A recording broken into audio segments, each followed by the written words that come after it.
কৃত্তিপাশা জমিদার বাড়ি। সেই সময় মানুষগুলো কত সুন্দরভাবে তারা বসবাস করত। ঝালকাঠির বুকে লুকিয়ে আছে এক প্রাচীন জনপদ। এই জমিদার বাড়ির স্থাপত্য ছিল সময়ের চেয়েও এগিয়ে। আজ আপনাদেরকে নিয়ে এসেছি ঝালকাঠির প্রাচীনতম একটি জমিদার বাড়িতে। আপনারা দেখেই বুঝতে পারছেন এই জমিদার বাড়িটি অযত্ন অবহেলায় লতাপাতা গজিয়ে গিয়েছে জমিদার বাড়ির চারপাশটিতে, এবং এই জমিদার বাড়ি এক সময় কতটা সুন্দর ছিল সেটি আপনাদেরকে একটু দেখাই। সেই সময়ের টেরাকোটা ডিজাইন, সেই সময়ের স্থাপত্য শৈলী কতটা আধুনিক ছিল, এবং সেই সময় মানুষগুলো কত সুন্দরভাবে তারা বসবাস করত, এবং অনেক রকমের ছোট বড় ঘর রয়েছে কিন্তু এখানে, যেগুলো আমি দেখেছি। তো এই নিয়ে আপনাদেরকে একটি ভিডিও দেখানোর জন্য আজকে আমি এসেছি। বিস্তারিত জানানো হবে আজকের ভিডিওতে। কৃত্তিপাশা জমিদার বাড়ি, ইতিহাস, রহস্য আর হারিয়ে যাওয়া ঐতিহ্য। ঝালকাঠির বুকে লুকিয়ে আছে এক প্রাচীন জনপদ, নাম তার কৃত্তিপাশা জমিদার বাড়ি, যেখানে দাঁড়িয়ে থাকা ভগ্নপ্রায় দেয়ালগুলো আজও কথা বলে। বলে জমিদারি গৌরবের গল্প, বলে ষড়যন্ত্রের ইতিহাস, আর বলে হারিয়ে যেতে বসা এক সভ্যতার কাহিনী। ঊনবিংশ শতাব্দীর প্রথম ভাগ। বিক্রমপুরের পোড়াগাছা থেকে এখানে আসেন রাজা রাম সেনগুপ্ত। ব্রিটিশ সরকারের কাছ থেকে জলাশয় আর বনভূমির তালুক নিয়ে তিনি গড়ে তোলেন কৃত্তিপাশা জমিদার বাড়ি। ধীরে ধীরে কৃত্তিপাশা হয়ে ওঠে দক্ষিণ বাংলার এক শক্তিশালী জমিদারি কেন্দ্র।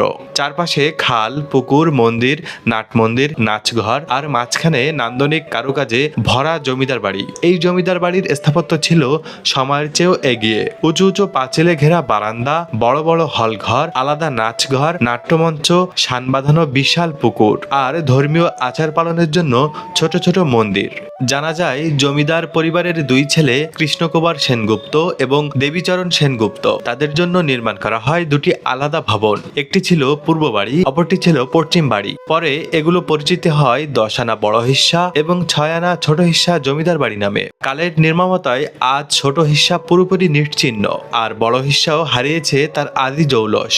কিন্তু কৃত্তিপাশার ইতিহাস শুধু স্থাপত্যেই সীমাবদ্ধ নয়, এখানে আছে রহস্য আর নাটকীয় ঘটনা। শোনা যায় জমিদার পরিবারের সতীদাহ প্রথার ঘটনাকে ঘিরেই বরিশাল অঞ্চল একসময় পরিচিতি পায় সতীদাহের দেশ নামে। ব্রিটিশ শাসনের শেষ দিকে জমিদার পুত্র রাজকুমারকে বিষ প্রয়োগ করে হত্যা করা হয়। এই হত্যাকাণ্ড ঘিরে উঠে আসে ষড়যন্ত্রের গল্প, আর আলোচনায় আসে তার স্ত্রী হরসুন্দরীর নাম। নিজেকে নির্দোষ প্রমাণ করতে এবং স্বামী হত্যার দায় থেকে মুক্তি পেতে হরসুন্দরী স্বামীর সঙ্গে সহমরণে যাওয়ার ঘোষণা দেন।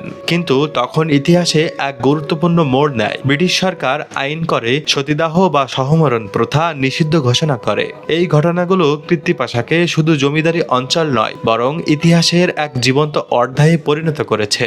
বরিশাল বিভাগের প্রথম নাট্যমঞ্চ চালু হয় এখানে। জমিদার পরিবারের নবকৃষ্ণ গাবখান নদী থেকে খাল খনন করে কৃত্তিপাশা পর্যন্ত পানি আনেন, নির্মাণ করেন রাস্তাঘাট। বিশিষ্ট সঙ্গীত শিল্পী শশী কুমার এখানে গড়ে তোলেন দাতব্য চিকিৎসালয়। আজও তার ধারাবাহিকতায় এখানে চালু রয়েছে একটি নার্সিং ইনস্টিটিউট। আজও দাঁড়িয়ে আছে ভগ্নদশায় থাকা নাট মন্দির, হলঘর, ছোট মন্দির, আর শান বাঁধানো পুকুর। এই ধ্বংসস্তূপের মাঝেই গড়ে উঠেছে কমলিকান্দার নবীনচন্দ্র বালিকা বিদ্যালয়, যা ঐতিহ্য টিকিয়ে রাখার এক নীরব চেষ্টা। দূর দূরান্ত থেকে ভ্রমণ পিপাসুরা আসেন এই জমিদার বাড়ি দেখতে, কিন্তু ঐতিহ্যের এমন করুণ অবস্থা দেখে অনেকেই হতাশ হয়ে ফিরে যান। ঐতিহ্যগত কারণে কৃত্তিপাশা জমিদার বাড়ি আজও ঝালকাঠির অন্যতম পর্যটন স্পট। সংস্কার ও সংরক্ষণের চেষ্টা চলছে এই জমিদার বাড়িটি। তবে জমি সংক্রান্ত মামলার জটিলতায় কাজ এগোচ্ছে ধীর গতিতে। যেভাবে যেতে পারেন এই জমিদার বাড়িতে: ঝালকাঠি জেলা শহরের ফায়ার সার্ভিস, কলেজ মোড় বা বাস স্ট্যান্ড থেকে স্বল্প খরচে ব্যাটারি চালিত অটোরিকশায় 5 থেকে 7 কিলোমিটার পথ পাড়ি দিলেই পেয়ে যাবেন কৃত্তিপাশা বাজার। সেখানে বাঁ পাশে বড় মঠটির সামনেই কয়েক কদম এগোলেই চোখে পড়বে ইতিহাসের নীরব সাক্ষী হয়ে আজও দাঁড়িয়ে আছে কৃত্তিপাশা জমিদার বাড়ি।